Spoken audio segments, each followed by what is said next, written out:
Welcome to Empowered to Grow, the podcast. I am your host, Hanan Basha, the business doctor. Following our conversations with empowered women who woke up one day and consciously claimed, I am more than enough, I am worthy, I am empowered to grow. And along their empowering journey towards realizing their own potential and their quest for growth, they became a beacon of hope and guidance for others. May you also find your inner power to grow. Hello again, everyone, and welcome to our Uncharted discussions of Empowered to Grow. I'm your host, Hanan Basha. I'm still with the lovely, empowered, and very inspiring Michelle Seiler Tucker. Thank you so much, Michelle, for being with me. Thank you for having me, Hanan. It's a pleasure. It's a pleasure for me as well. Michelle is the CEO and founder of Seiler Tucker Incorporated. She is an expert on mergers and acquisitions, but more importantly, also on starting the business, scaling the business, to sell the business. And I wanted to touch, we kind of touched based on the first part on that, but I wanted to kind of pick your brain further there. A lot of the women that I know and I speak to and I work with are kind of intimidated by the idea of starting the business. You know, the entrepreneurial overwhelm when it first comes, and the conditioning that especially women are subjected to, that you can't, you won't, you don't know business, you don't know numbers, you can't do this, it's all about men. And that intimidates a lot of them, even high achieving women who are very successful in their corporate careers.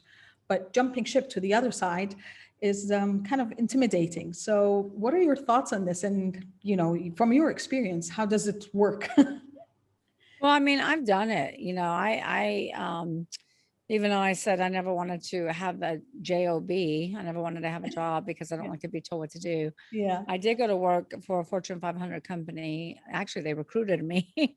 So Xerox, I'm sure you've heard of Xerox, Yeah, right? Of course. So Xerox recruited me, and they actually recruited me from the competitor, and they recruited me because they couldn't beat me. So within 6 months, Xerox nicknamed me the closer. Every time somebody couldn't close a deal, they said, "We'll get Michelle to do it. She's a closer. She can close anything." And then my supervisor came to me within 6 months and said, "Hey, there's a regional vice president position opening, overseeing 100 salespeople." Wow. And she says, "I think you should throw your name in the hat and you should apply for it." She says, "It's a 3-month grueling process." She said, "I just want you to know you won't get it, but you should do it anyway." And I'm like, "Why won't I get it?" And she said, "Because Xerox has a 2-year policy. You have to be there for 2 years before they promote you." And I'm like, "Well, then why would I waste 3 months of my time for something I'm never going to get?" Yeah. And she said, "Because of the experience and everything you will learn through this process." So I said, "Okay, I'll do it." And so I went ahead and threw my name in the hat. And she's right. It was a 3-month grueling experience. I had to interview with high-level executives all over the United States. You know, we had to do Q&A, presentations, demonstrations, etc. I ended up getting it. Xerox ended up changing their policy for me. And Amazing. I did get it. And then I realized how much I didn't like it. You know, because I moved from sales, which sales to me, it's finding out what the customer's problems are and coming up with solutions. Mm-hmm. And it's also building relationships that last a lifetime. That's what sales is to me. Yep. And so then they moved me to corporate America, you know, the vice president position, overseeing 100 unruly salespeople. I felt like I was running a daycare. But in corporate America, you have meetings to schedule follow-up meetings. And you're not meeting with clients. You're not even really meeting with your salespeople. And that part I didn't like. Mm-hmm. So plus I missed entrepreneurship. So I told my husband, I said, "I'm going to keep my 6-figure position with great benefits. So don't worry. But I want to buy a business because I need to feed my entrepreneurial spirit. And I'm going to buy a business and operate that on the side." So we found a franchise that my husband knew the owner, had a few locations. And I said, "Look, I'm going to buy a franchise from y'all, but I'm going to keep my position at Xerox." And I said, "We don't want you to buy a franchise. We want you to partner with us. Nice. And we want you to help us grow, and we'll give you a franchise, but you have to leave Xerox." I said, "Wait a minute. I'm not going to leave my 6-figure position with a Fortune 500 company, especially since I'm climbing that ladder so quickly, Yeah. for a company that's not even successful. You're not successful." I said, "But I'll tell you what I'll do. I'll try it out for 6 months. And, you know, I'll go to trade shows, franchise shows, host events, etc., evenings, weekends, and keep my daytime job. So I said, okay, 6 months. I tried this out. And within 6 months, I made more money than I made an entire year at Xerox. Wow. And I could see that I was going to sell hundreds of franchises. And after 6 months, I said, you know what? I'm going to leave Xerox. And everybody that knew me, except for my husband, are like, were you crazy? Yeah. Yeah. Why would you leave your 6-figure position? Why would you leave this great company? You know, you're making 6 figures. You're on the corporate ladder. You're climbing up very quickly. You got all these great benefits for a company that's not successful. And I said, I know they're not successful, but I am. And I'm helping to make them successful. And you know what? All of you that are giving your opinions have really never done anything significant. So I'm not going to listen to you. So I went ahead and left Xerox, became a partner with this franchisor. And then after that, I started, you know, my franchise development, franchise consulting company. And it was the best decision that I made. Yep. But everybody was telling me I was crazy. And that's what happens. Everybody wants to give you their opinion. Everybody wants to throw in their 2 cents. Yeah. But what have they done that's significant? Yeah. You know, and it's just an opinion. Yeah, so you have to be confident enough in yourself. You have to have a powerful why. Yeah. And you got to have a plan. Yes. And I think that's, and I was confident in myself. Yeah. I had a powerful why and I had a plan. So I always encourage entrepreneurs, men and women, to leave corporate America, but do it the right way, do it the smart way. Don't just jump ship, jump off a cliff without a parachute. Have a parachute. Yeah. Speaking of the parachute, I was, when I talk to women who are still in the corporate career and they're still kind of thinking about it, I'm like, okay, like, I hate my job, but I can't quit and I need the money and, you know, everything that comes along with it. And I said, fine, why don't you look at your job as your investor? And they're like, what do you mean? I'm like, you are investing. So it's kind of a mutual relationship. You're investing your time, your energy, and your knowledge into your job. And then at the end of the month, you get an investment from your job into your passion project, which you would like to start on the side. And you can work this alongside for some time until you have enough of a foundation. As you said, you're starting, you're figuring it out, you've got that foundation, and then you can say, okay, I'm ready to transition now. But rather than think that you're stuck at the job, think that how that job is mutually beneficial for you and for them. Okay, I kind of like that. Maybe I'm not going to hate going to the office here on Sunday or Monday or wherever you are in the world. I'm like, yes. And as you said, it's because the vision sometimes is not clear, but more importantly, the why. Mm-hmm. And the why is not, you don't start a business to make money. You start a business for a lot of other reasons. The money comes in later. And what's your view on that? Like, why is it that the why could be a lot more difficult to pinpoint? Well, let me give you a couple of stories. I'll answer that a few ways. Yeah. Okay. First and foremost, I don't necessarily say that you should leave your job and start a business. Mm-hmm. Especially if you have zero business experience. Yes, that's true. If you have zero business experience, if you don't really have something that's unique and a unique idea, you know, something that's going to solve current problems that we're experiencing in the world.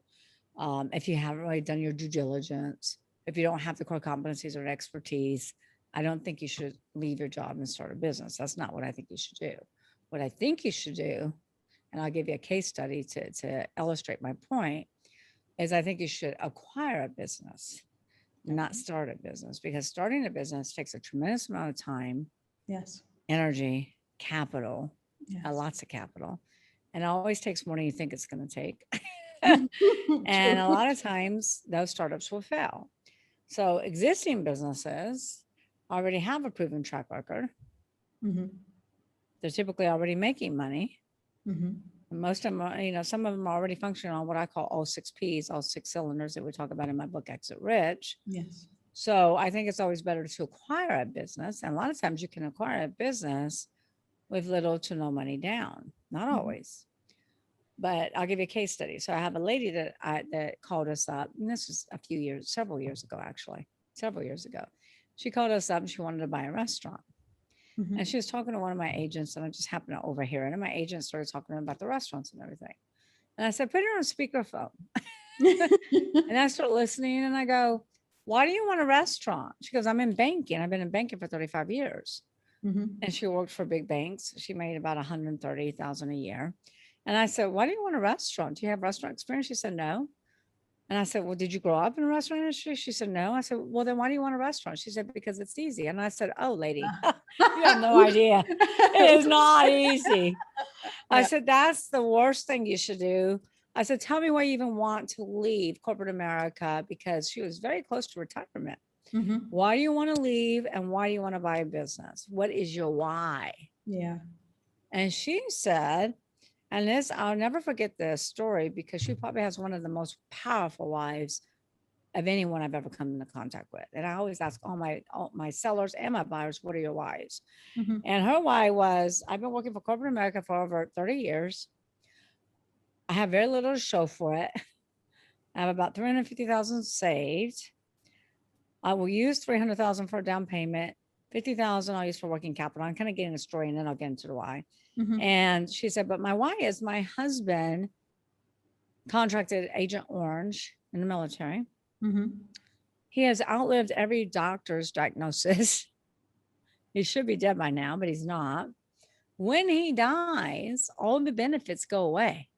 She doesn't get any of those benefits anymore when he passes. Wow. So she said, I can't really afford my lifestyle, and my daughter, I can't really afford me and my daughter's lifestyle when he dies, because those benefits go away. And she said, and I have nothing to show for 30 years in corporate America, and I don't have a legacy to leave behind for my daughter. Mm. Now that's a pretty powerful why, right? Sure. So she says, I have 300,000 I can put down. I want to save 50,000 for working capital. She said, I want to be able to make a little bit more than I'm making now and pay off the debt. And I said, how much do you want to make? And she said, like 150, 175. So I called a lot of my clients and they're like, no, I'm not going to take 300,000 down. No. And then one client said, yeah, no problem. I'll take $300,000 down. And it is actually a flooring company. Mhm. They own the real estate. And after, when we figured out the financials, after she would pay the debt service, they were seller financing. She wasn't getting a bank loan. She was seller financing. And after she paid off the debt, she would make about 300,000 a year. Over double what she's making now. Double what you put in as And capital. she's like, I don't know anything about flooring industry. I said, well, you don't know anything about restaurants. Restaurants. So it's not so much about the industry, it's about Yeah. the lifestyle it's going to help provide for you, and it's about the cash flow. So I got her into that business, and she's thanked me many times over, and now she's making like $500,000 a year. Oh, bless her. And so that's why I say, do your due diligence, do your homework, buy an existing business. There's so many existing businesses on the market for sale. Mhm. You're not having to reinvent the wheel. You're not Exactly. having to operate in the red. Yeah. You're not having to go, oh my gosh, where's all this going to come from? Yeah. A lot of times you can find sellers that will do owner financing. A lot of times you can use the assets of the business to leverage the buyout and use the assets of the business to come up with the down payment. Yeah. There's so many different ways to acquire a business. So that is a much safer bet, a lot lower risk than leaving corporate America and starting a business. And you've also got the intangible of, well, it's actually tangible, but you've already got a brand as well. And that brand has a list of customers or potential customers or anything. So, and these are also huge impediments when you're first starting, because no one knows you. Well, someone knows. Well, yeah.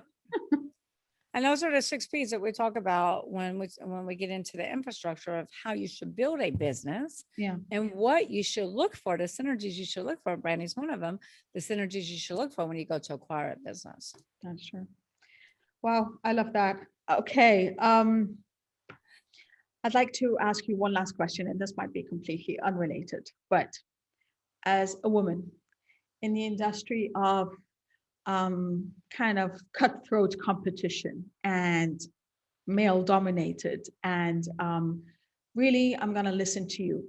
You've gone on over the past 30 years to show that you can more than do it.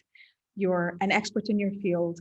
You've you've gained the expertise by doing it, by showing up, by being the expert, talking about it and everything. What would you tell someone who still doubts herself, still says, nah, but I was told I can't, I was told I shouldn't, I was told I won't? What is something that you really, other than finding the why and our due diligence, it's just about business, but also about as a woman, from the inside, from the mindset, from kind of the frame of mind? You know, I tell you, so there's so many naysayers out there. I was told so many different things like, oh, you'll never be successful. You can never survive in a men's world. Oh, you don't have what it takes. You're not investing. I mean, just the self-doubt, just the negative talk from everybody else. Yeah. And then a lot of times you'll have negative talk that creeps into your own brain, right? Mm-hmm. And so I just tell women, you got to drown that out. You can't listen to it. And again, it's people who are telling you that they have really never done anything. Yeah. They really have never done anything of significance. They're Mhm. not successful themselves. They're probably very upset and disappointed in their own efforts and results and Mhm. insecure. So therefore, they're trying to tear you down. Yeah. Unhappy, miserable people trying to make other people unhappy and miserable. Yeah. And so you just got to believe in yourself, even if you have all this negative talk. People say, fake it till you make it, act like you belong. I mean, like when I went on those interviews for Xerox, I remember going and buying a new suit. I remember buying a Mont Blanc pen because I thought it, just made me feel Yeah. like, really Executive, corporate, successful. I've got one of those. Yeah, Yes. I got this. And sometimes we have to do those little things, but at the end of the day, we have to say, I am enough. Yeah. I am talented. I do have the core competencies. I can do whatever I set my mind to. Mm-hmm. And the only thing that can stop me from being that is me believing and buying your BS, True. buying what you're dishing out, or buying into my negative thoughts. And this lady that I told you about that was in banking, Yeah. her entire family, all of her friends, all of her banking colleagues told her she was freaking crazy. Who's the crazy one now? She's making over $500,000 a year, while her colleagues are still making 150,000 a year. Who's the crazy one now? Sure. And you know what? The only way to deal with people like that is just be really successful. Yeah, exactly. Like all the naysayers that tell me, oh, you're crazy, you shouldn't leave Xerox. I'm like, well, look at me now, Exactly. You can't buy into the story. Like I said on the last podcast, Yeah. you're the director of your movie. You Yeah. write the script. You're the star in your movie. You dictate where you go from here. You dictate your future. You control your future. You don't let others control it for you. You got to stop listening to people who tell you can't and you'll never be good enough. That's it.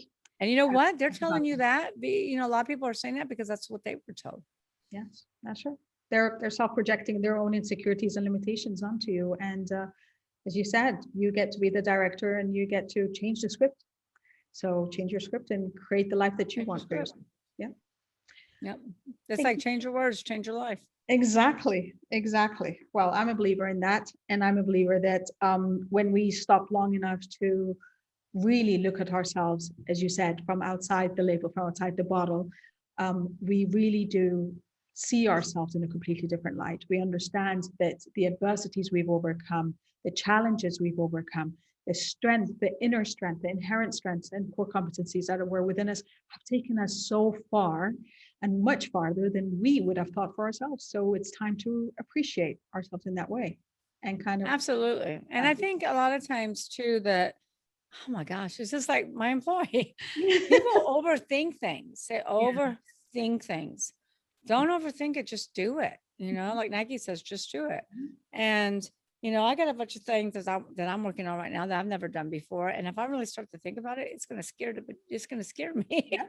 But I don't think about, the how to or doing it. I think about the end game, what it's going to mean, Yes. The outcome. I think about the outcome. I focus on the outcome. I don't focus on the pain. Yeah. Exactly it.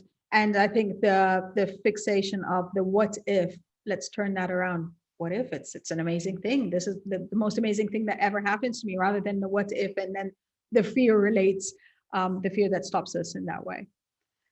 So, yep. And I always look at it as, well, what if I didn't do it? Exactly. That too, definitely. Definitely. Michelle, thank you so much for sharing your time and your energy and your knowledge with us. I absolutely enjoyed our conversation. Thank you for having me. It's a pleasure. Well, what if you don't do it? I don't think you want to ask yourself this question 10, 20, 30 years down the line. Might as well just do it. Empowered you empowers others. I wish you love, abundance, and prosperity. Thank you for joining us. Bye. Thank you for listening to the Empowered to Grow podcast. For further engagement with a tribe of empowered women, join my Facebook group, Empowered to Grow, or visit my website, www.hananalbasha.com. I'll catch you on the next episode. And until then, know that empowered you empowers others. Love, abundance, and prosperity to you all.